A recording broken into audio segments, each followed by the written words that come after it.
from Kern Government Television. Welcome to this week's Kern County Board of Supervisors meeting. Originating from the County Administrative Center, located at 1115 Truxton Avenue in Bakersfield, California. Grounded in ideas, energy, and innovation, Kern County's vision is to be a driving force for the world's fifth largest economy. And our mission is to exceed expectations of the communities we serve, changing the way they feel about government, those who manage it, and the services it provides. Today's Kern County Board of Supervisors meeting will convene momentarily.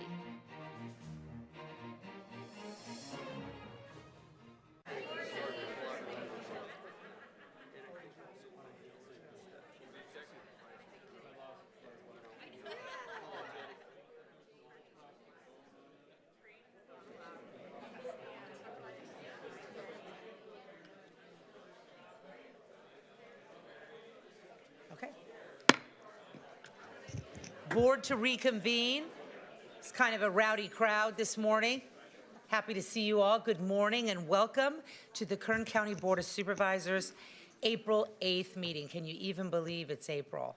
My goodness, it is flying. Happy to see you guys. Happy to see staff and be together. We're going to begin with the roll call led by Madam Clerk. Supervisor Peters, Supervisor Parlier, Supervisor Flores, Supervisor Couch, Here. Supervisor Perez. Here. Thank you so much, Madam Clerk. Today we have something, a very special moment involving our flag salute. We have our very own Tom Turner. Where are you, Tom? Are you here? Oh, you are here. Okay. Tom, you may know KGov. The genius is responsible for everything you see on the screen and all of the access that the public has at home. That is led by our very own Tom Turner, who is technically our senior video services producer and has been with the county since 2006. Tom is a U.S. Navy veteran, and I would so appreciate it, Tom, if you could come to the podium and tell us a little bit about your service before you lead us to our flag salute. I would ask the public when we are done with the flag salute, if you would remain standing, please, for a moment of silence, prayer, or meditation, whichever you prefer. Tom, thank you for your service to this county, to this great nation, and to all the individuals who are here. And for me, my team, we all love you. Thank you. Thank you, Madam Chair. I appreciate that. Morning, fellow supervisors. I served 4 years in the United States Navy. My rating was Gunners Make Guns, but actually worked as a military police, so you can work outside your rating. I served for a year in Guantanamo Bay, Cuba, and 2.5 years in northern Japan at an Air Force base. So worked very closely with the Air Force, have a lot of respect for them. So yeah, thank you for this. Everyone, please remove your head cover and join me in pledging allegiance to the greatest country in the world.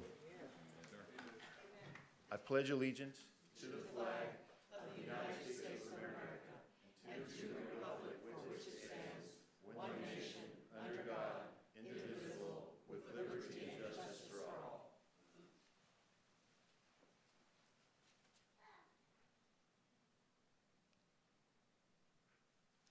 Thank you. Tom, I did not know you were at Guantanamo Bay. My goodness, you have seen some things. I have, thank you. I like that. Oh, that's.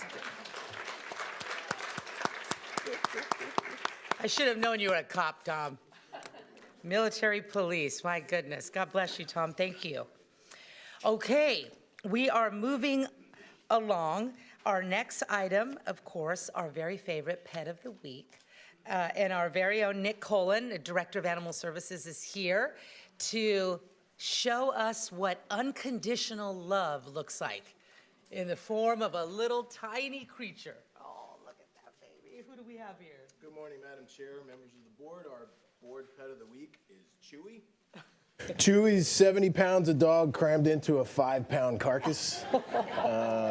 He is available for adoption right now from the Kern County Animal Shelter. He's a Chihuahua mix, and he's still a pup. He's under a year old. Oh, look at. And how much will that cost? Right now, it's just $25 adoption fee. $25, and it includes what? Everything you need to be a responsible pet owner. Spay and neuter, vaccinations, licensing, everything you need. Probably near $1,000 of services, frankly, with how expensive everything is. And lifelong unconditional love. Life, which is absolutely priceless. Good luck, Chewy. See you, Chew. What a deal. We're going to move to our consent matters, and they begin on page 2. Items 2 and also 6 through 9. On page 3, items 12 through 18. On page 4, item 19.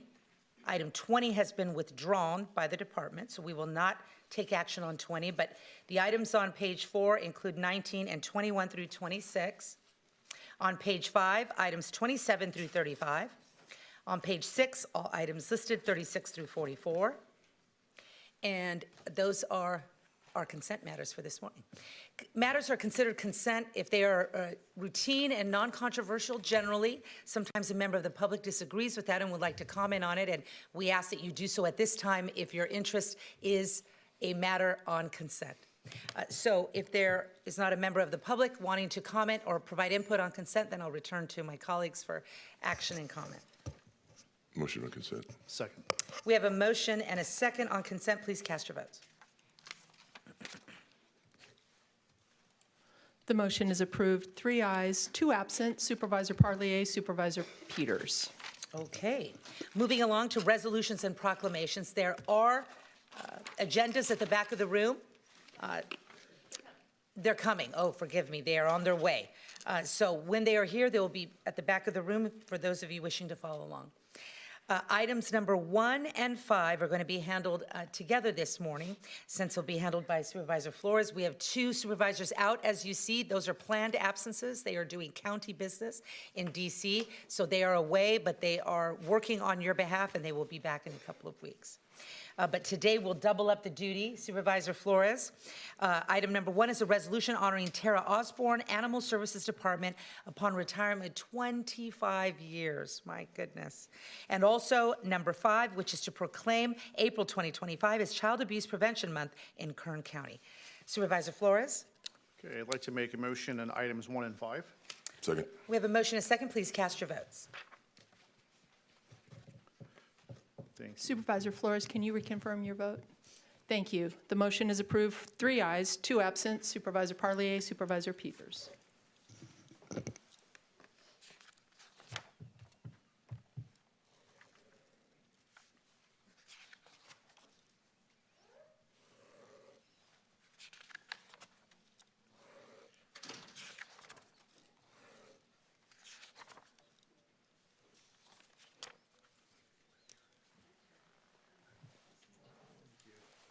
Good morning, Nick. Good morning, Tara.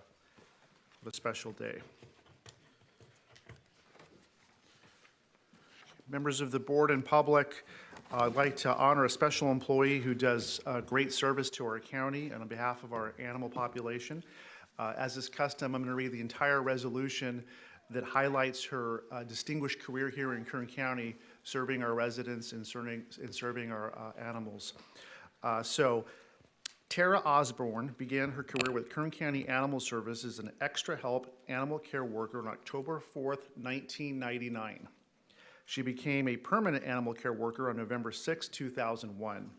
She was promoted to Animal Control Officer on November 8, 2004, and accepted a position as Animal Services Dispatcher on January 25, 2014, where she has served with unwavering dedication.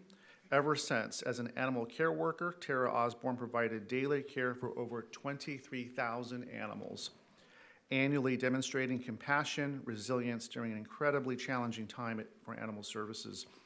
As an animal control officer, Tara Osborne set a standard of professionalism, responding to 11,668 calls from the community, rescuing nearly 8,000 animals, issuing over 2,200 citations, and filing 141 misdemeanor and felony complaints with the DA's office. To ensure the protection of both animals and the public, and as an animal services dispatcher, Tara Osborne served as a vital link between the public and field officers, responding with patience, skill, and empathy to calls from residents. Ensuring swift action for animals in need, and on March 21st, 2025, after 25 years of dedicated service to Kern County, Tara Osborne retired, leaving behind a lasting legacy of commitment, integrity, and compassion for both people and animals.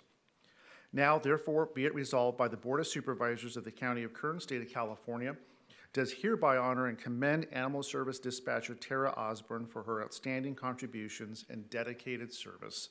Her tireless efforts have made a profound impact on the community, and she leaves with respect and gratitude of her colleagues and the residents of Kern County.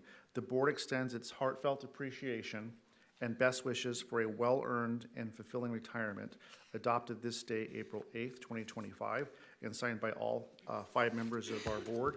Congratulations, and thank you for your service.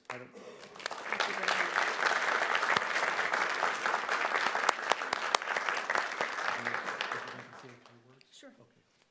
Come on up, Tara.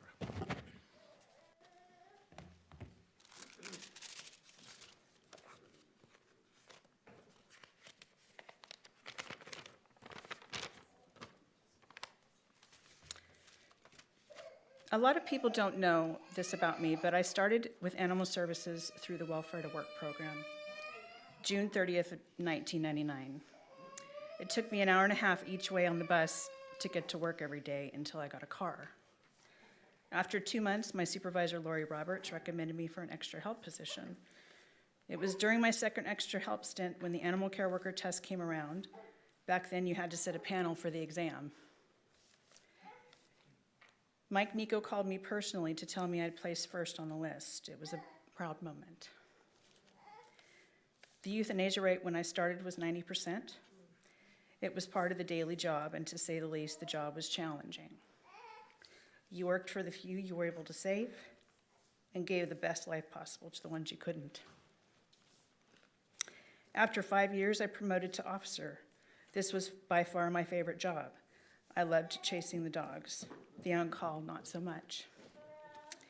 I worked as an officer for 10 years until shoulder surgery prevented me from continuing my work.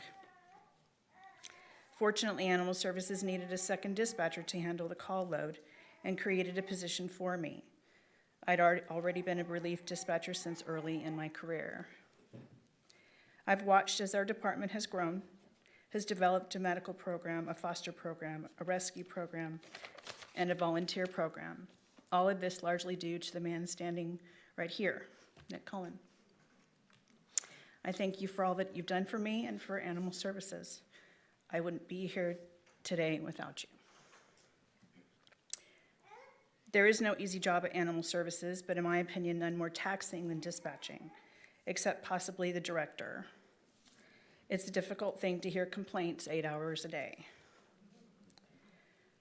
I would like to thank my family for their support, especially my husband, Tim, for giving me an ear when I needed it, filling in for me during Christmas and Thanksgiving, and my youngest son, Terrence's first day of kindergarten, a day I missed because the officers were trying to make the streets safer for back to school. When it comes time to recognize Kern County dispatchers for the jobs they do, I urge you members of the board, please remember there are 2 more at Animal Services that deserve recognition as well. Thank you very much for this.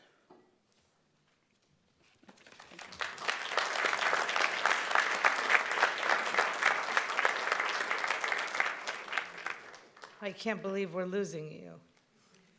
Thank you.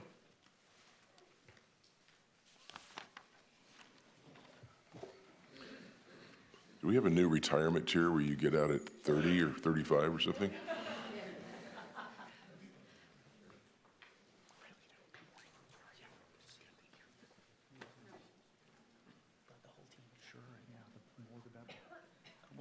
Come on in. Good morning, board. Good morning, members of the public. I have a second item here, which is a very important topic, Child Abuse Prevention Month. Once again, DHS, Lido, your team, you're at the tip of our spear of protecting our most precious population. Child Abuse Prevention Month is an opportunity to promote community awareness, to encourage positive actions needed to prevent harm to children. DHS will partner with Kern County Network for Children and numerous committed agencies, parents and relatives, volunteers, and public policymakers and professionals to improve child well-being. There's a whole host of events this month, and our building will be lit up as well, and I'll have Lito talk about that shortly. Additionally, it'll be lit up blue for the entire month of April in honor of this month, and throughout the year, we encourage individuals and organizations to play a role in Kern County, a better place for families to ensure parents have the knowledge, skills, and resources they need to care for our county's children. So at this time, I'd like to have our director, Lito Murillo, come up and talk about this important month. And we do the actual proclamation.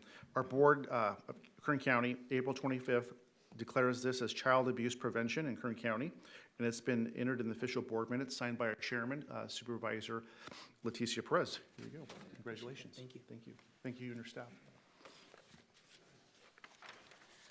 Good morning, Madam Chair, members of the board. Thank you, Supervisor Flores, for that wonderful introduction. I'm joined here today by an esteemed team. I want to make sure I recognize everybody at the podium. I have Kevin Bartle from First Five. I have Yadira Vargas from Kern County Network of Children, as well as Maribel Galvan. I have Bill Dickinson from Chief of Probation. Bryn Kerrigan, Director of Public Health. Vanessa Frando, who's our new Chief Deputy for DHS, and Maria Bermudez, our Child Welfare Director. We also have from DHS, Erin Gillespie and Monica Thatcher. And then from CASA, we have, Ashley Voorhees. And then I want to recognize Candy Smith from Clinica Sierra Vista. She was awarded the California 2025 Parent Caregiver Leadership Award, which is really an outstanding award to receive. So I want to recognize her for that effort. So as Supervisor Flores kind of alluded to, child abuse is a complex issue, and the trauma that our kids are exposed to has lifelong implications. A few years back, I had the opportunity to review a study called ACEs, and ACEs is just short for Advanced Childhood Exposures, or Experiences, excuse me. And that study basically evaluated what happens to a child when they're exposed to basic trauma such as physical, emotional, sexual abuse, neglect, domestic violence, parental incarceration, separation or divorce, substance abuse, or untreated mental illness. And what they found was really outstanding because they really correlated to anyone that had a high exposure rate to any of these categories really had negative health outcomes as they grew older, which is really common sense when you think about it. You know, when kids have to go through all this trauma, it's not too hard, it's not too much of a leap to expect them to have outcomes that are really negative in terms of their livelihood, in terms of their overall health. Things like heart disease, diabetes, obesity, mental health issues, substance abuse, smoking, criminal activity, and just building healthy relationships were all impacted because of the kids and the trauma that they got into. As I shared, you know, when kids are at that early age, their brain and body are still developing, and they're responding to various things, and their response system is predicated on exposure and the things that they're exposed to. The greatest analogy that I heard about was something about referencing a bear in the forest. Imagine, if you will, if you were a bear in the forest, and that bear came at you, the natural tendency for all of us would have to be a flight or fight system, right? We all have it in us. But the problem is that bear is in the forest. What happens if that bear comes home every single day? So that fight or flight system that we all have, that really changes over the course of time, especially as you get older. So rather than having an adaptive system, which we all have, it becomes maladaptive and actually impacts our health overall. So that's what we're all here for, is we're really all here to create awareness on child abuse awareness, do our best work, and I'm so thankful for the individuals behind me, as well as the staff at DHS for the work that they do day in and day out preventing child abuse. It's a tragic issue that impacts all our communities, but together we can make a difference. I want to turn it over to Maria Bermudez, who's going to talk a little bit more about our activities. Good morning. Chair and members of the board. I'm Maria Bermudez, and I'm the Assistant Director of the Child Welfare Services Bureau with the department. And I would first like to thank you for this proclamation and recognizing April as Child Abuse Prevention Month. At this time, I'd like to cue KGov to share with you a brief public service announcement.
Prevention does not happen in a vacuum. It takes a village. It's a shared responsibility.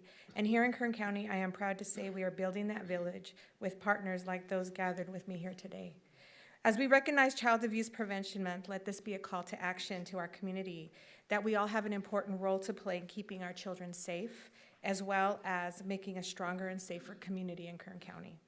We invite the community to get involved, participating in free community trainings that are being offered by the Kern County Network for Children throughout the month. We also encourage the community to share our social media posts and to tune into our podcast that we'll host on April 14th. On April 27th, we also will recognize Blue Sunday and invite places of worship to participate in a day of prayer to support and uplift children and families that have been impacted by child abuse. For more information, I encourage the community to visit our social media platforms such as Instagram and Facebook, or visit our DHS website. So thank you, board members, for your time and standing with us today in raising awareness about child abuse prevention. Thank you.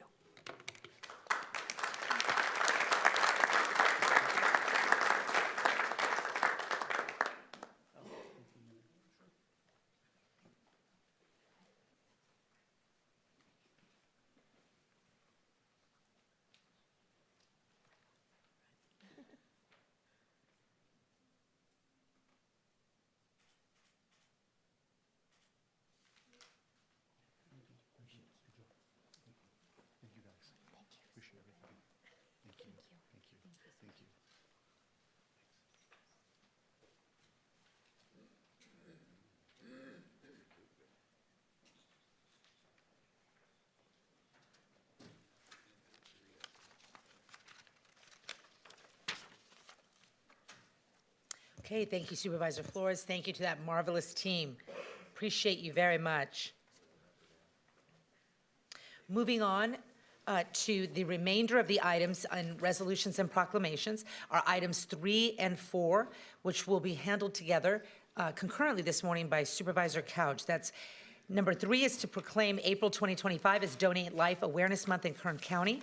And number 4 is to proclaim April 2025 as Financial Literacy Month in Kern County. Supervisor Couch? Motion to approve 3 and 4. Second. We have a motion and a second. Please cast your votes on 3 and 4. The motion is approved, 3 ayes, 2 absent. Supervisor Parlier, Supervisor Peters.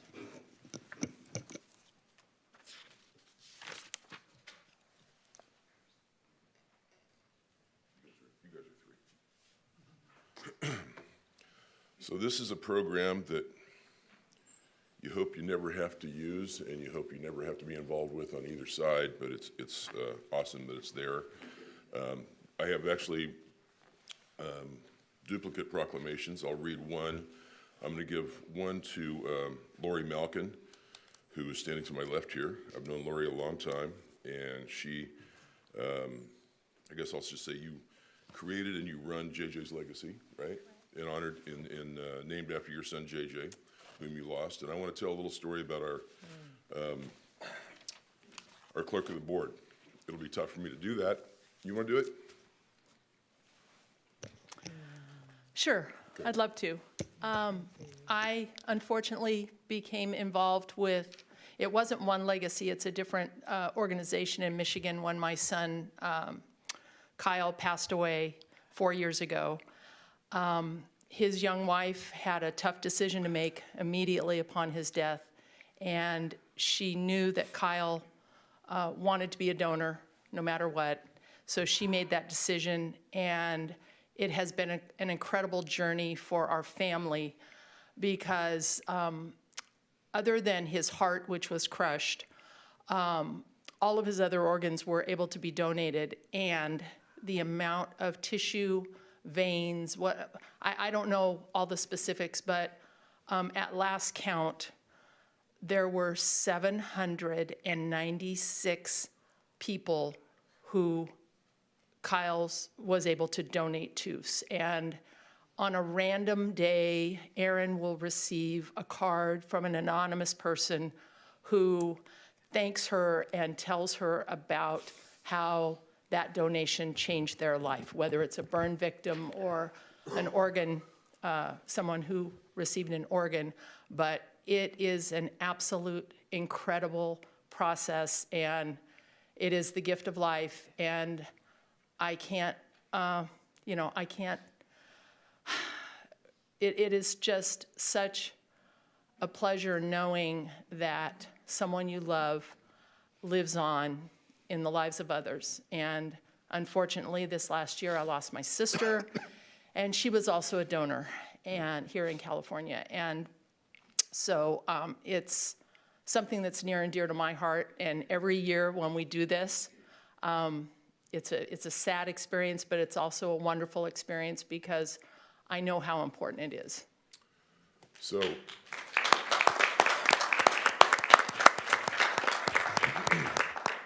by the way, she did that without any warning. She didn't know I was going to throw that to her like that. So, Kathy, thank you for doing that. I'll read this proclamation. I'll present one to Lori and one to, is it Hugo? Okay.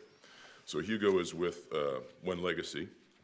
The proclamation reads, the Board of Supervisors, County of Kern, State of California, has officially proclaimed April 2025 as Donate Life Awareness Month in Kern County, signed by our Honorable Chair, Leticia Perez. I'll give one to you, Lori, and one to you, Hugo, and I will turn it over to you.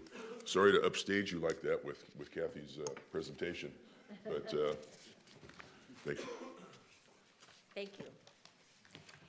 Thank you, Madam Chair, and to all the supervisors.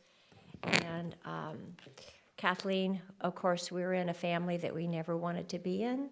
Losing a child is probably one of the most devastating things you will live with the rest of your life. But what is the reward of it is that you know your loved one is living on and that they saved lives, and it gives you something to hold on to.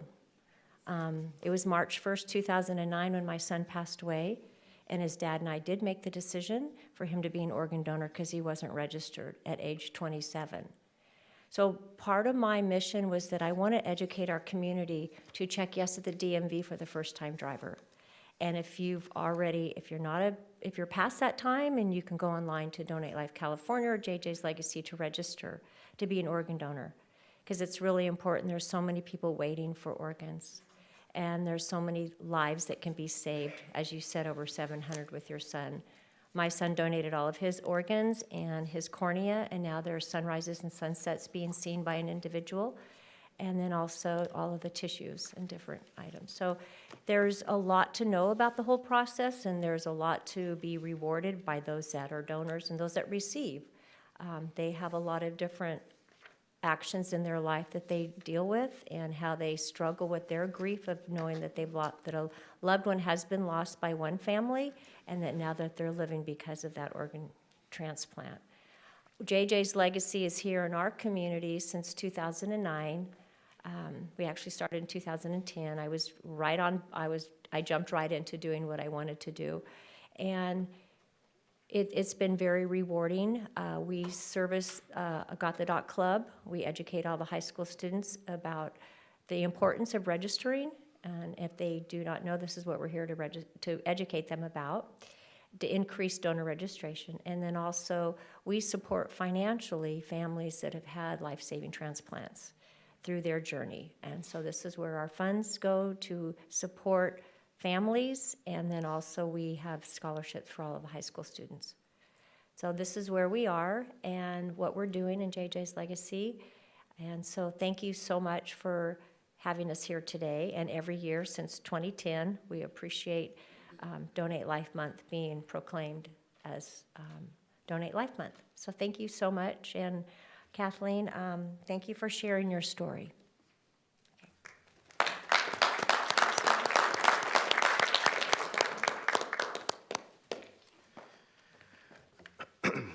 Thank you, members of the board, for having us here. Kathleen, thank you so much for sharing your story. Again, my name is Hugo Delgado. I am Program Manager for Hospital Partnership with One Legacy. Our mission at One Legacy is to save and heal lives through organ, eye, and tissue donation, comfort the families that we serve, and hopefully inspire communities to donate life.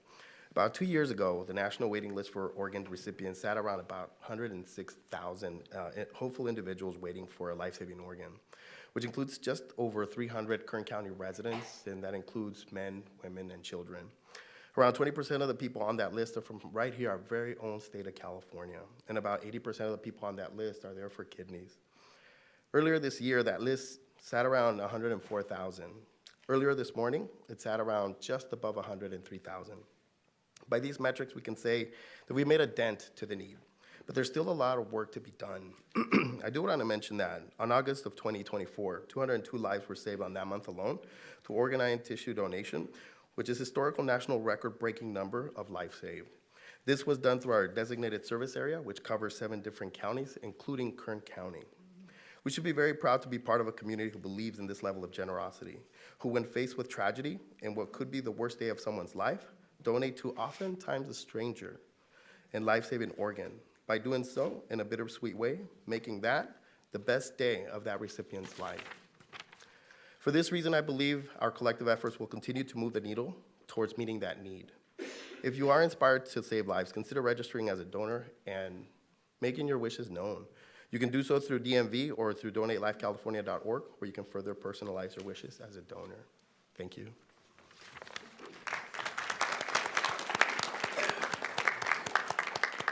Thank you for the exceptional presentation. Thank you.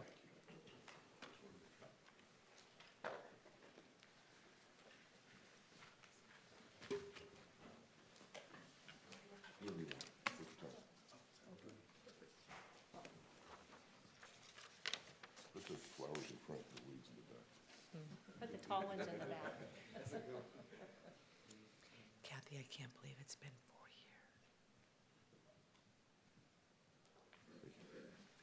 Thank you, guys. David. You bet, thank you. Hello. Turn around and you guys are there. Perfect. Right on cue. You must be, Emily? Yes. Nice to see you. So, the next item proclaims April 2025 as Financial Literacy Month in Kern County. This is something I think is extremely important, and I would really like to be involved with this if possible, so I'm planting the seed with you, Emily. I'll read the proclamation, and I'll turn it over to Emily Phillips is with Valley Strong, and are you the Financial Wellness Coordinator? Manager. That means she's above the coordinators. Okay. Board of Supervisors of the County of Kern, State of California, has officially proclaimed April 2025 as Financial Literacy Month in Kern County. This recognition has been entered in the official board minutes assigned by our chairman, Letitia Perez, and it's dated today. So Emily, take it away and tell us about Valley Strong and what you guys are doing. Thank you. All right, good morning. Honorable Chair, members of the Kern County Board of Supervisors, esteemed colleagues, and distinguished guests. I am Emily Phillips, the Financial Wellness Manager at Valley Strong Credit Union. Today I am joined by Bree Lancaster and Becky Swigum, also from Valley Strong Credit Union. And our credit union partners, Juan Villalobos from the Alta One Credit Union, Michael George from Safe One Credit Union, and Kelly Fargo from Strata Credit Union. I am honored and filled with gratitude as we gathered today to celebrate the declaration of April 2025 as Financial Literacy Month here in Kern County. On behalf of Valley Strong Credit Union and our incredible partners that share in this mission, I want to extend a heartfelt thank you to the Board of Supervisors for recognizing the importance of financial education in our community. As we all know, financial literacy is more than just a set of skills. It's the foundation for success. It equips individuals with the knowledge and tools they need to navigate a complex world of budgeting, savings, managing debt, and building a secure financial future. This is not just important for personal growth, but also the economic stability of our entire community. With the proclamation of Financial Literacy Month, the Kern County Board of Supervisors sends a strong message that financial education is a priority.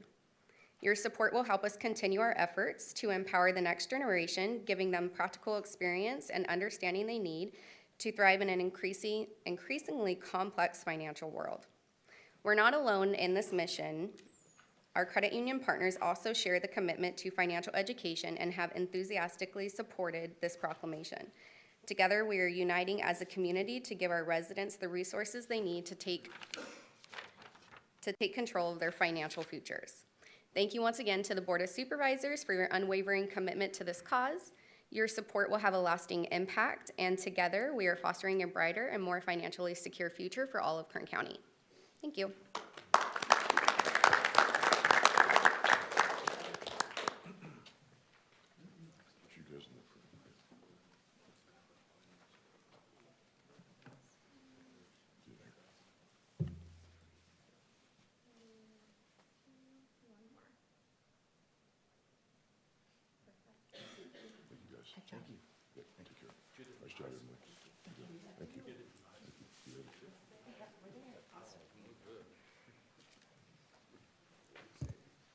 Okay, thank you, Supervisor Couch. As you make your way back up here, we're going to go ahead and get moving on the next portion of the agenda, which is public presentations. This portion of the meeting is reserved for matters that are within the jurisdiction of the Board of Supervisors, but are not on today's specific agenda. So if that is what you would like to comment on, now is the time for you to do so. We do ask that you be mindful of the time limit or the time requests, and that's 2 minutes. But we're eager to see you, eager to hear from you, and happy to see you. So good morning and welcome. Thank you very much. Russell Person, P-E-R-S-O-N, from Concerned Citizens. Good morning, Board of Supervisors. On March 25th, 2025, President Trump wrote an executive order on preserving and protecting the integrity of American elections. Executive orders, EOs, are official documents through which the President of the United States manages operations of the federal government. The directives cite the President's authority under the Constitution and statute. An EO is a declaration by the President which has the force of law, usually based on existing statutory powers and require no action by the Congress. Ultimately, a court may overturn an executive order if it lacks support or is contrary to the Constitution. Executive orders do not override federal laws, but Congress can incorporate executive orders into new legislation. The President can issue rules, regulations, and instructions, called executive orders, which have the binding force of law upon federal agencies, but do not require approval of the United States Congress. Executive orders are subject to judicial review. By constitutional terms, Article 1, Section 4, Clause 1, referred to as the Elections Clause, contemplates that state legislatures will establish the times, places, and manner of holding elections for the House of Representatives and the Senate, subject to Congress making or altering such state regulations necessary in order to enforce the fundamental rights involved. The court has upheld a variety of state laws designed to ensure that elections are fair and honest and orderly. But the court distinguished state laws that go beyond protection of the integrity and regularity of the election process and instead operate to disadvantage a particular class of candidates or negate the need of a general election. In its 1995 decision in U.S. Terms Limit versus Thornton, the court explained, the framers understood the Elections Clause as a grant of authority to issue procedural regulations, and not as a source of power to dictate electoral outcomes, to favor or disfavor a class of candidates, or to evade important constitutional restraints. Thank you, sir. Morning. Good morning. Good to see you all. Glad you're here. My name is Pamela Reese, R-E-E-C-E. I have a little handout on the little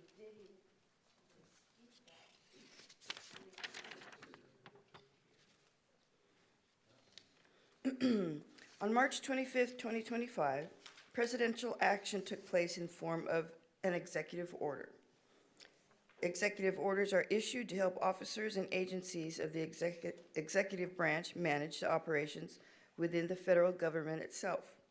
President Trump's executive order number 14248 begins, by the authority vested in me as president by the Constitution and the laws of the United States of America, it is hereby ordered that federal law establishes a uniform election day across the nation for federal elections, 2 U.S.C. 7 and 3 U.S.C. 1.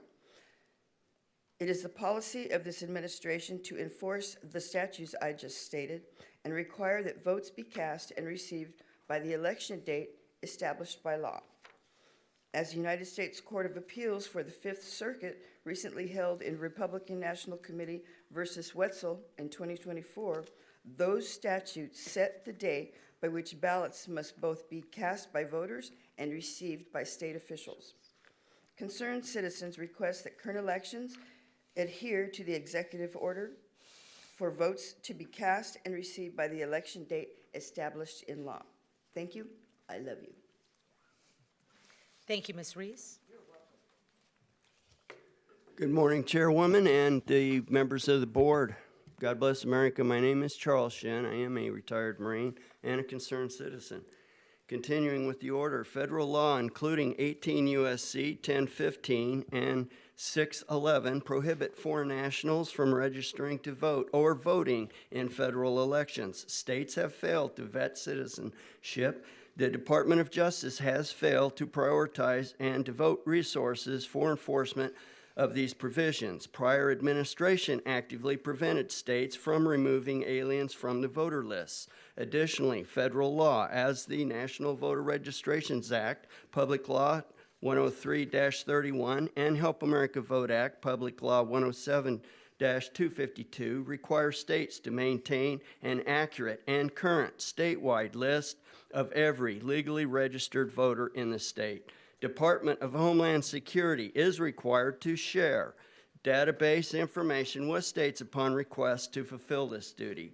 8 U.S.C. 1373C, maintaining accurate voter registration is fundamental to protecting voters from having their ballots voided or diluted by fraudulent votes. 52 U.S.C. 30121 prohibits foreign nationals from participating in federal, state, or local elections, making contributions or expenditures. Yet, organizations have taken advantage of loopholes in the law's interpretation, spending millions through conduit contributions, ballot-related expenditures. This type of foreign interference in election process undermines the franchise of every American citizen to govern their republic. Concerned citizens request the Board of Supervisors to send a request to the Secretary of State through Homeland Security as required, the database information to Kern upon request, to maintain an accurate and statewide list of every legally registered voter in the state. Kern Elections must comply with 8 U.S.C. 1373C. Maintain accurate voter registration records is fundamental to protecting voters from having their ballots voided or diluted. Mr. Current Shin. elections must provide a complete and accurate record for public review. Voter verifiable paper records allowing voters efficient check of their votes to protect against fraud or mistake. Thank you. Thank you, Mr. Shin. Good morning. Good morning, Madam Chair and board staff. Good to see you. Thank you for your time. I'll be going over Section 2. Oh, I'm Glenn Clayton, C-L-A-Y-T-O-N. Morning, Sorry. Glenn. Section 2, enforcing citizenship requirement for federal elections. To enforce the federal prohibition on foreign nationals voting in federal elections. Within 30 days of this date of this order, the Election Assistant Commission shall take appropriate action to require in its national mail voter registration form under 52 U.S.C. 20508, documentary proof of the United States citizenship consistent with 52 U.S.C. 20508, a state or local official to record on the form the type of document that the applicant presented as documentary proof of United States citizenship, including the date of the document's issuance, the date of document's expiration, the office that issued the document, and any unique identification number associated with the document as required by criteria in 52 U.S.C. 21083, while taking appropriate measures to ensure information security. A documentary proof of the United States citizenship shall include a United States passport, an identification document compliant with requirements of the Real ID Act of 2005. That indicates the applicant is a citizen of the United States. An official military identification card that indicates the applicant is a citizen of the United States, or a valid federal or state government issued photo identification of such identification indicates that the applicant is a United States citizen, or if such identification is otherwise accompanied by proof of the United States citizenship. To identify qualified voters registered in the states, the Secretary of Homeland Security shall, consistent with applicable law, ensure that state and local officials have, without the requirement of payment of a fee, access to appropriate systems for verifying the citizenship or immigration status of individuals registering to vote or who are already registered. The Secretary of State shall take all lawful and appropriate action to make available information from relevant databases to state and local election officials engaged in verifying the citizenship of individuals registering to vote or who are already registered. Thank you for your time. Thank you, Glenn. Good morning. Good morning, Board. Ron Barger. This is the second part in the order of actions to prevent foreign nationals in our election. Within 90 days of the date of this order, the Secretary of Homeland Security shall, consistent with applicable law, provide to the Attorney General complete information on all foreign nationals who have indicated on any immigration form that they have registered or voted in a federal, state, or local election, and shall also take all appropriate action to submit to relevant state or local election officials such information. The head of each federal voter registration executive department or agency under the National Voter Registration Act, 52 U.S.C. 2050, shall access citizenship prior to providing a federal voter registration form to enrollees of public assistance programs. The Attorney General shall prioritize enforcement of 18 U.S.C. 611 and 1015 and similar laws that restrict non-citizens from registering to vote. The Attorney General shall, consistent with applicable law, coordinate with the state attorneys general to assist with state-level review and prosecution of aliens unlawfully registered to vote or casting votes. Thank you. Dennis McLean, MC, capital L-E-A-N.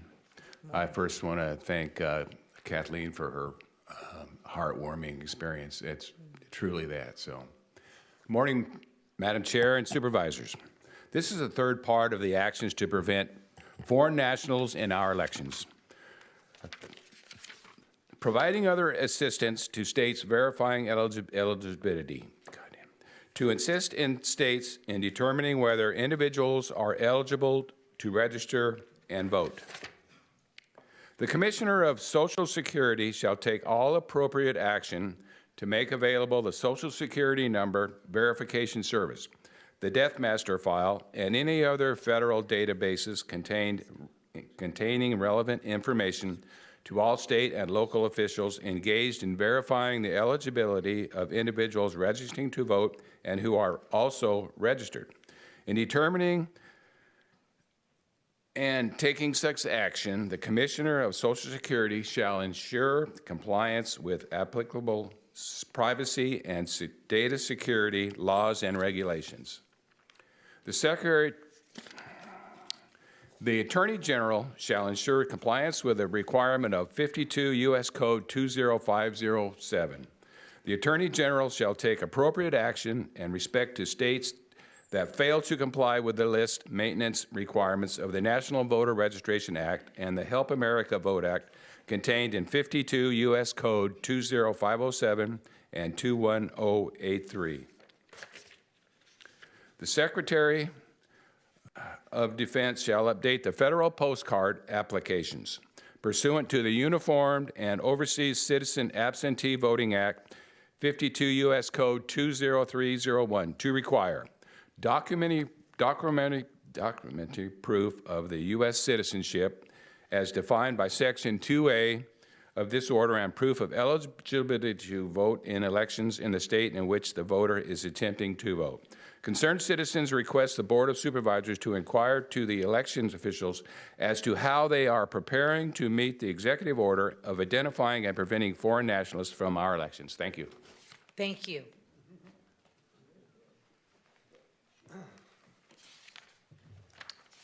Good morning, Madam Chair. Good morning. Board of Supervisors. I'm Andy Hensel, H-E-N-S-E-L. Concerned citizens have brought many issues to this board prior to their becoming a liability to our county. And again, here today, we urgently ask you to consider the following portion of the executive order. Section 5, prosecuting election crimes. To protect the franchise of American citizens and their right to participate in fair and honest elections, the Attorney General shall take all appropriate action to enter into information sharing agreements to the maximum extent possible with the chief state election official. These agreements shall aim to provide the Department of Justice with detailed information on all suspected violations of state and federal laws discovered by state officials, including information on individuals who registered or voted despite being ineligible, or who registered multiple times, committed election fraud, provided false information on voter registration, intimidated or threatened voters or election officials, or otherwise engaged in unlawful conduct to interfere with the election process.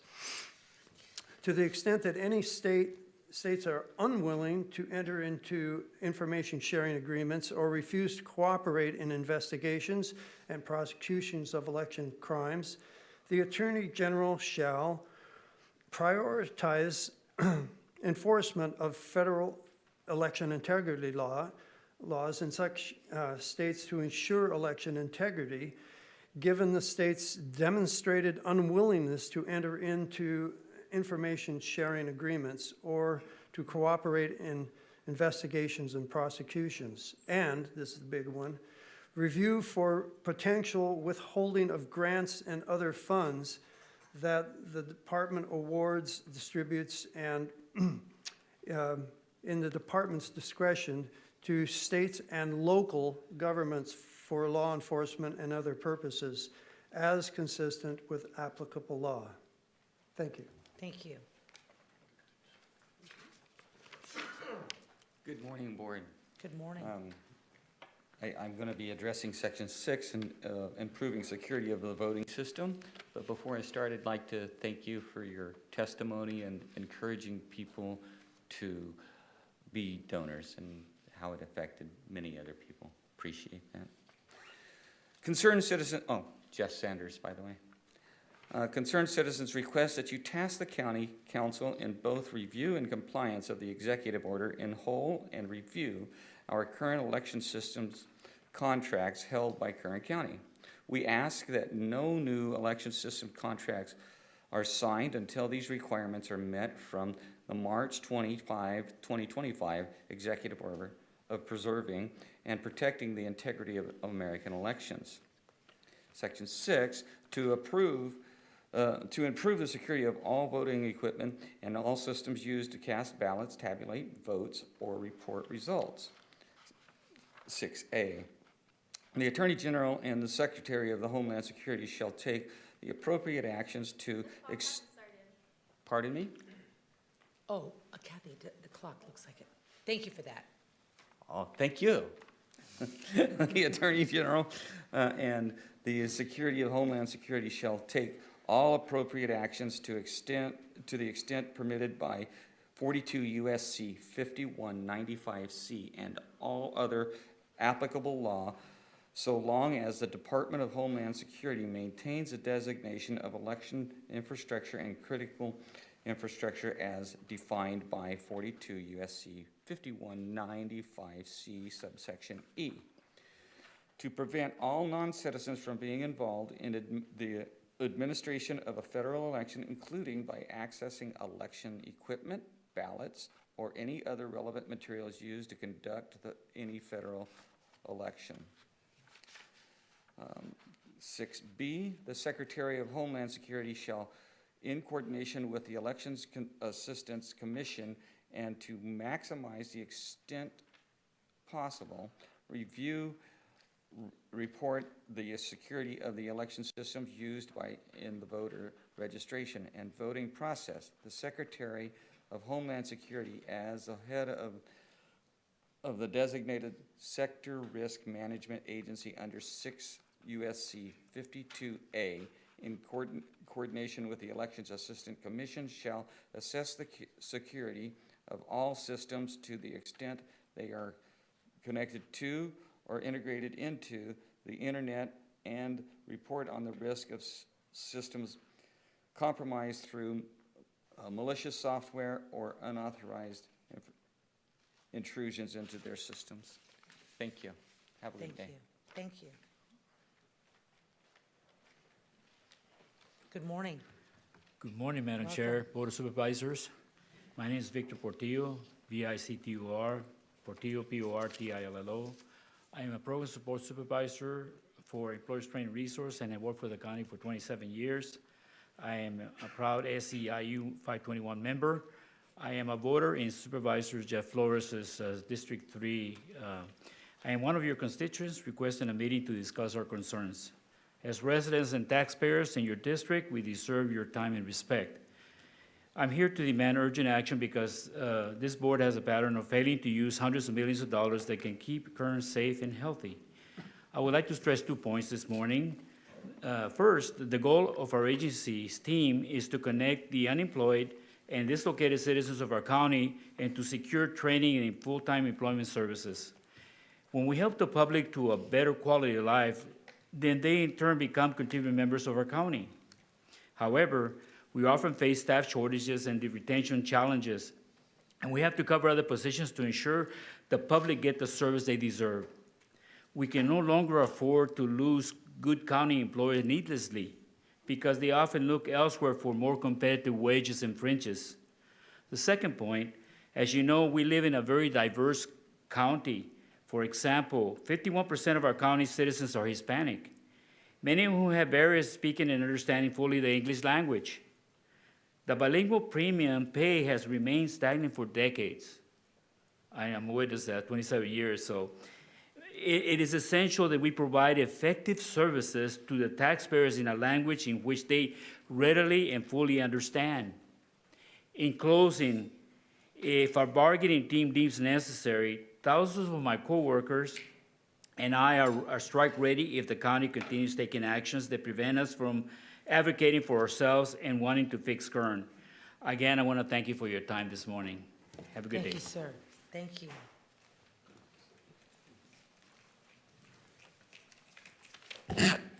Hello, everyone. My name is Nathaniel Goze, Goze. I'm a communicable disease investigator for Kern County and a proud SEIU 521 member. As a voter of Leticia Perez's district, I'm one of a few constituents requesting a meeting to discuss urgent concerns that we look forward to response. This board has a pattern of failing to use hundreds of millions of dollars that could keep Kern safe and healthy.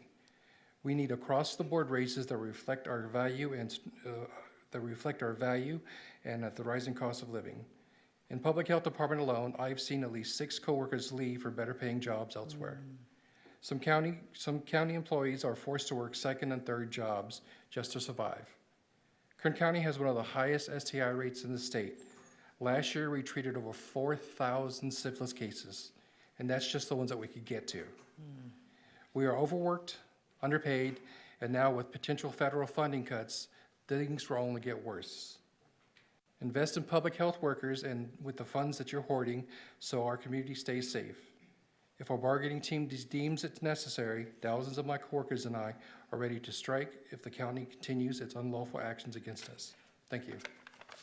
Mr. Goze, have you reached out yet to my office for a meeting? Just now. Okay, because we meet all the time with SEIU. It's usually not a problem. If there's been a problem, I want to know. But otherwise, you know, that meeting will get set and let's keep talking. Thank you. But thank you.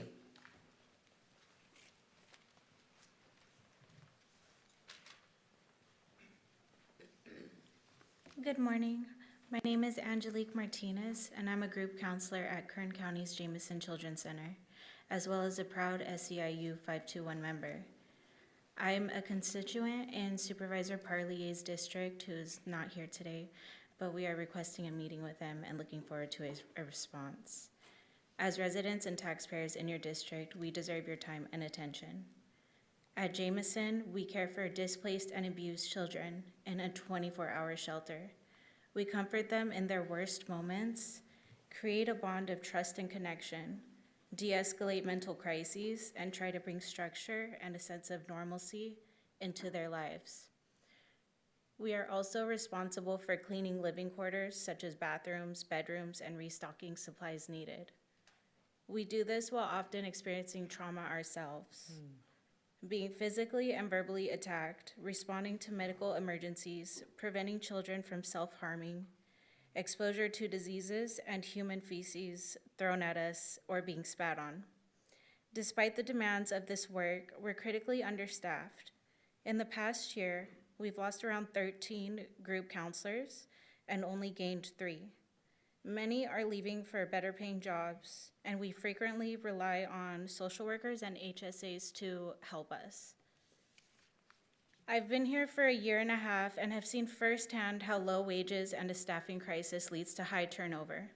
The children we serve deserve consistent and compassionate care, and that starts with adequate staffing levels and fairly paid wages. I love my job and these kids, but something must change. We don't want to strike, we want to serve, but if the board continues to shortchange our workforce and fail our children, thousands will take action. Thank you.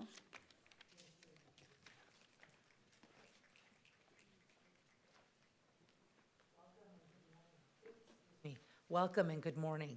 Good morning, Madam Chair and Board of Supervisors. My name is Joshua Armstrong, last name A-R-M-S-T-R-O-N-G. Yeah. My family and I have lived here in Kern County for over 30 years, and I've served the people of Kern working for the Kern County Assessor for the last 11 years. I wanted to bring to the board's attention and the public's attention some of the issues of short staffing and under-resourcing and how that's affecting the public negatively, specifically in the realm of the assessor's office. So one of the things that I hear frequently, like in the news and reports from the county, is a very specific attention on the declining component of oil and gas as a part of the property tax roll. And for you of course are aware, but maybe the general public might not know that the county's budget, the income comes primarily from property taxes, right? So the assessor's role is to determine fair market value for properties when there's a change in ownership or new construction, and to reflect that value in terms of the assessment.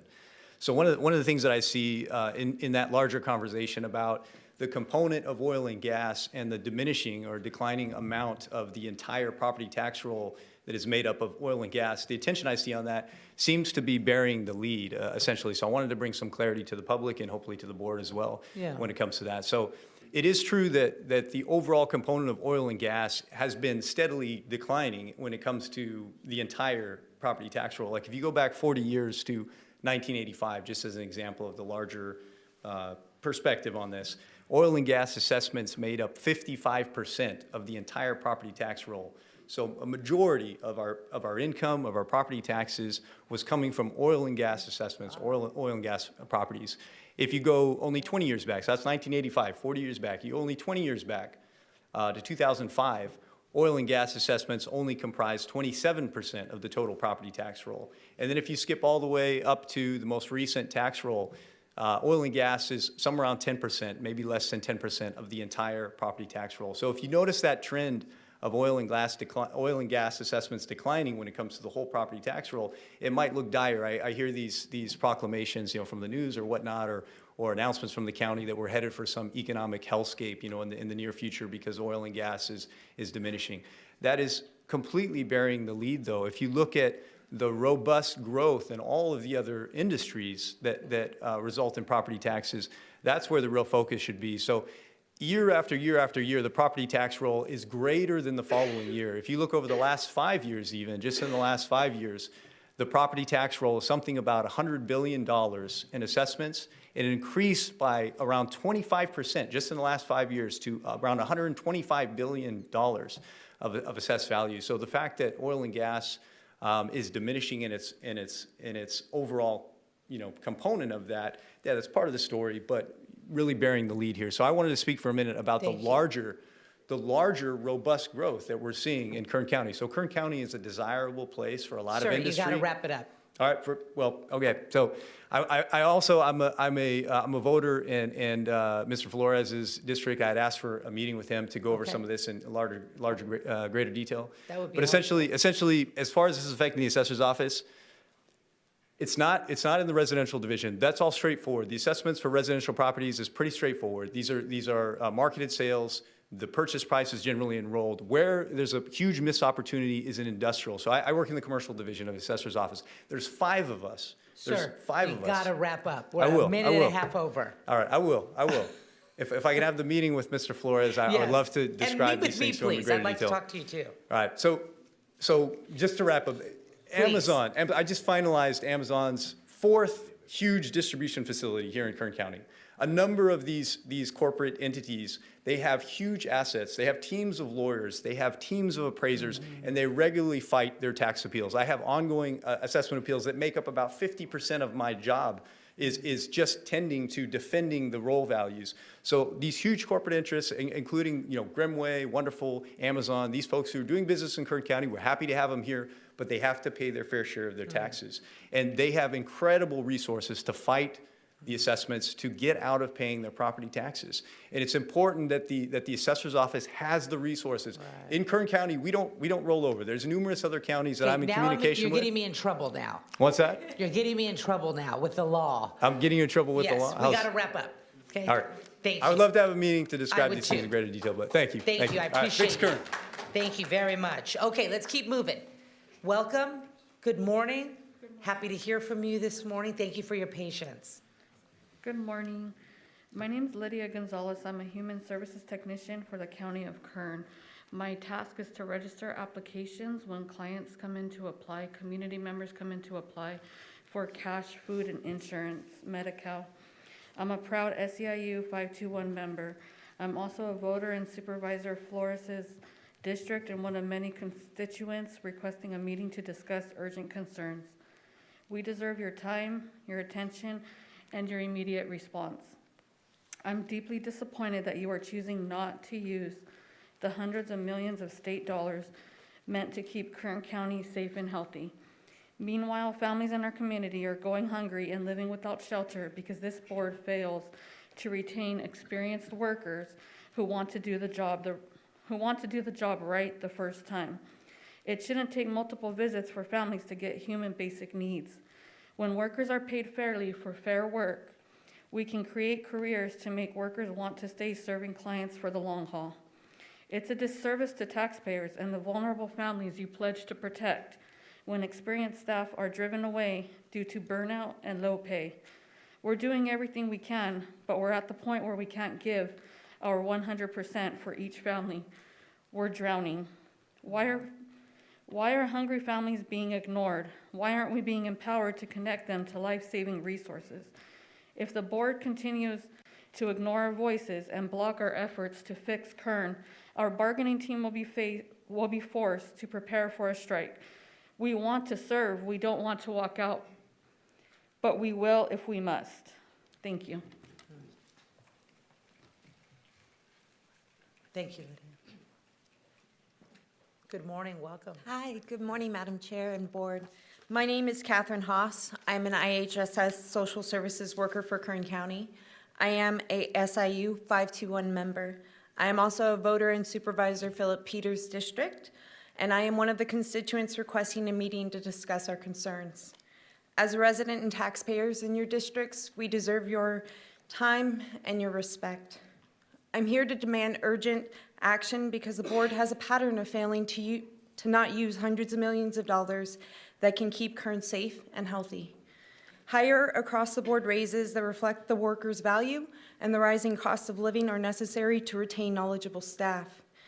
Without knowledgeable staff, children and adults with disabilities are delayed in receiving services that ensure that they can stay in their home. Without seasoned staff and manageable caseloads, the elderly in our community sit unable to wash themselves and handle most activities of their daily living as they wait to be approved or reassessed for services. Without higher across-the-board raises, the fellow community members that struggle to care for a child with disability or an ailing parent with dementia, they are required to wait for supportive services that they need. Delayed services that mean that people and the families in our community suffer. Higher across-the-board raises mean retention of qualified workers who can build a career doing what they love, fixing Kern County. We need your help. We need you to raise wages across the board, and by doing so, you are investing in securing and maintaining quality services for our community. Our bargaining team deems it necessary. Thousands of my coworkers and I are strike ready to make that sacrifice if the county continues to unlawfully take actions that prevent us from advocating for ourselves and wanting to fix Kern County. Thank you for your time. Thank you, Catherine. Hello, good morning. Good morning. Welcome. Hi, my name is Michael O'Neill. It's O''N''E''I''L''. I'm a library associate for Kern County and an SEIU 521 member. I'm a voter and taxpayer in Supervisor Jeff Flores' district. I'm here to demand urgent action because this board has a pattern of failing to support its workers as we labor to improve our communities. Every day, I work with a dedicated cadre of library personnel to cultivate community and encourage an informed and participatory citizenry in our county. We serve various groups from veterans to seniors and juveniles. Library workers have been left behind far too long due to the unfair class and comp system that library workers and county workers broadly labor under. The last time that a meet and confer occurred for librarian positions, as far as I've been able to tell talking to staff, has been decades ago. I can verify personally for my position and similar positions that it's been at least several years, and we are quite far behind when it comes to neighboring counties. If our bargaining team deems it necessary, thousands of my coworkers and I are strike ready if the county continues unlawfully taking actions that prevent us from advocating for ourselves and wanting to fix Kern. Thank you. Thank you, Mr. O'Neill. Good morning. Good morning. My name is Odelia Araujo de Camacho. I'm going to spell it for you. You're going to learn it pretty quick, aren't you? It's Odilia. The last name, 3 words. Araujo. Second word, DE. Third word, CAMACHO. My name is Odelia Araujo de Camacho. I am a proud member of SEIU 521, and I am a resident of District 5. I have been a 26-year employee of Employers Training Resource in various positions from case manager to job developer to teacher of transitional age youth. As I was coming up, I was notified that one of our members has actually emailed your office, Chairman Perez, and asked for a meeting. Thank So you. if you could, I would really appreciate it. Right away, of course. I appreciate that. That's easy. As I said, 26 years of my life have been spent in service to the people of the County of Kern. In that time, I have seen fellow employees selflessly work with and for the neediest and most vulnerable among us. I've seen them go above and beyond their duties, working through lunches, breaks, making connections with other departments and programs, all to make sure that the person that they are assisting has absolutely everything that they need. I have also seen coworkers leave in those 26 years, some due to retirement, and a few unfortunately passed away while they were still in service. But mostly they leave for other jobs that have better pay, lighter caseloads, and a better work-home life balance, one without the second and third job waiting for them, or the appointment at the plasma center. And with each worker that leaves, the understaffing situation grows worse. When you return to talks with our union, I'm asking you to negotiate with an open mind, a willingness to listen, and integrity. Let's fix Kern now. Thank you. Thank you, Odelia.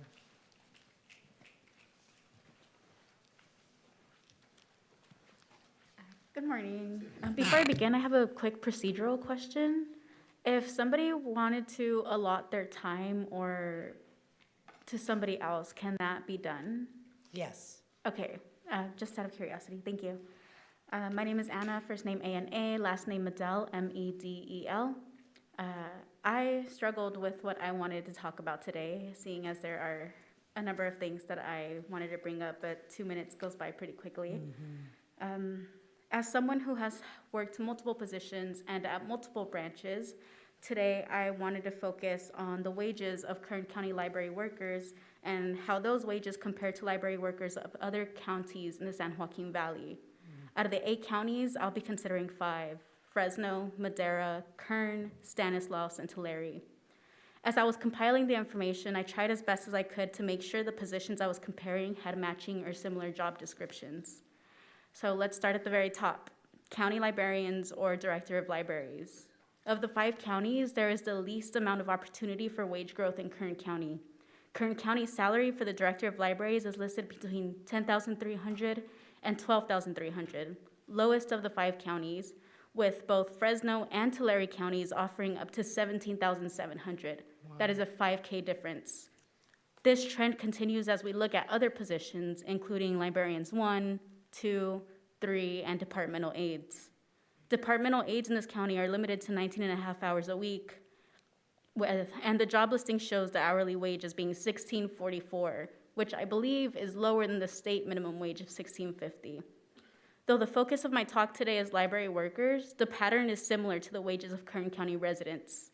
Despite Kern County being the second largest of the 5 in terms of population, it falls to number 4 out of 5 in terms of median household income. There's an issue when the county can't provide competitive wages, and we can see the effects of that through things like high turnover rates. How do you expect county residents to get adequate services when new individuals are continuously being hired and trained because current workers leave for positions where they feel they are better valued? Thank you. Thank you. Anna, Hi, Kathy. please. My name's Jesse Land. Before you start the timer, why isn't Jeff Flores here?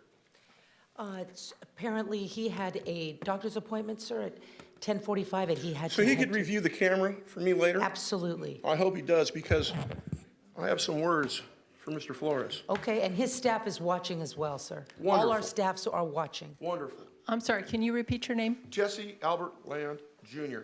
Thank The American dream is to own a house with a mortgage. California is in debt $158 billion, and has over 20 million working families unable to afford a home. To solve this problem, California needs millions of homes with a sales price of $250,000 or less. This would spur economic growth, leading to higher wages and improve the standard of living for Californians. The economic boom this would create would have ripple effects throughout the economy that would last for decades. My intention is to provide a plan to get California out of debt by providing millions of affordable single-family residences, generate billions in property taxes, and raise the standard of living for working Californians. If California wants to become solvent again, it must reform its building and permitting regulations. The shortage of affordable homes represents pent-up demand and an opportunity to create a building boom. A building boom is created when a high-value housing product is produced for a low price in the face of pent-up demand. Here's how California could create millions of affordable single-family residences. A, pre-approve 6 single-family home designs throughout common climate zones instead of county by county. B, defer permitting and infrastructure connection fees for these select homes. C, by ensuring builders of these 6 affordable homes can make a profit, it will allow free market forces to create a building boom of affordable homes. Because these simple house designs are common, they can be built inexpensively. The final housing design would be selected based on lowest sales price, lowest total cost of ownership, and the smallest carbon footprint. I define this type of home as a Dymaxium home. This type of housing design combined with changing regulations would finally give working Californians a housing option that includes a mortgage. Innovative construction companies have created dozens of high-value products that can be offered for less than $60,000. When you build for affordability, the shape of the house is always the same, a rectangular footprint with a single slope roof. Although these housing designs would be common, by using different fascia, privacy panels, and landscapings, they would offer considerable variation, provide attractive neighborhoods without continual repetition of the same house. Mr. Flores, were you aware that last year your staff refused to meet with me? As I persisted, Susanna went back to ask your staff why they would not meet with me. And they told her to tell me I don't have a good idea. Mr. Flores, do you think building millions of affordable homes for your constituents is a bad idea? I expect a report on what you've done to create single-family homes and what you're planning to do. I expect my plan should be examined by someone to tell your constituents why it won't work or how it could be changed to be successful. Sir. I will not be brushed aside and treated like an idiot simply because I have chosen to disrupt the status quo and point out the shortcomings of my government. Thank you. Thank you, sir. Are there any other speakers under public presentations? I see somebody coming down now. Welcome. Hello. Are there any other public speakers here today? Looks like this is it. All right, it better be good. Thank you. Paul Luffel, LOE-FFEL with Anthony Vineyards, Inc.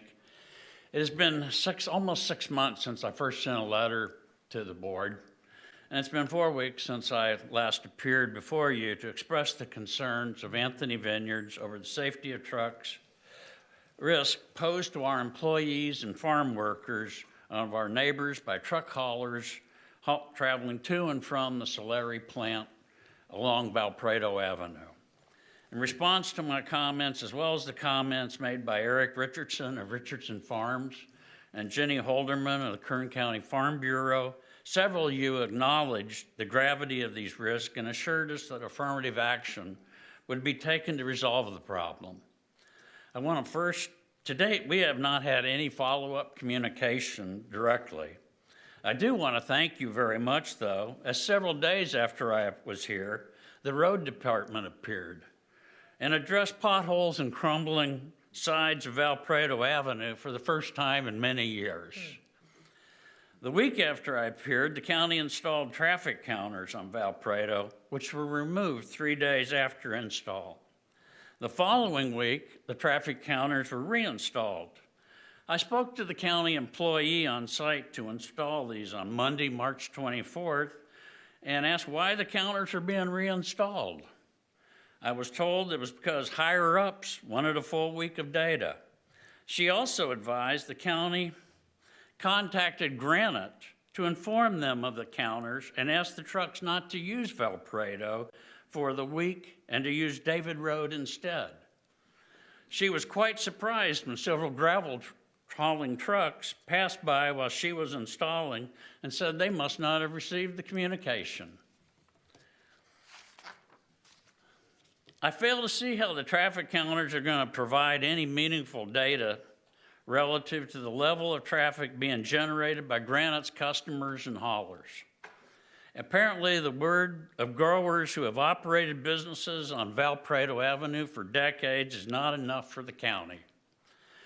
Even more concerning is that the county employee, someone tipped off Granite in advance of installing these counters. The very company responsible for this truck traffic that has shown no interest in working with the growers to address our concerns.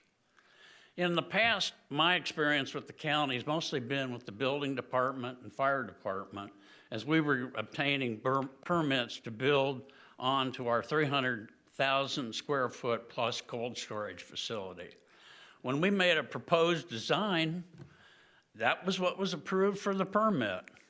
I don't think I would have been very successful if I'd changed that design to get a certificate of occupancy. It seems like that's what's happened with the Granite conditional use permit. They proposed a route back 10, 15 years ago, and now that seems to just be a proposal that we don't have to follow. Sir, I'm so sorry, we're gonna have to wrap up. Well, I just want to say, you've got a process to obtain a permit, to go and have a hearing and to review this and to modify their permit. Thank you very much. Thank you, sir. I am so sorry. May I? And thank you. Supervisor Couch? Yeah, I'm going to apologize too, because I want to say this the right way, and I don't want to say too much, but there was a robust discussion about this issue, and there was a definite, in my opinion, it was a very good plan put in place that was to be executed, and I can assure you it did not include notification to actually anyone. So That would defeat the purpose. that would defeat absolutely, it would have defeated the purpose of at least a part of the plan.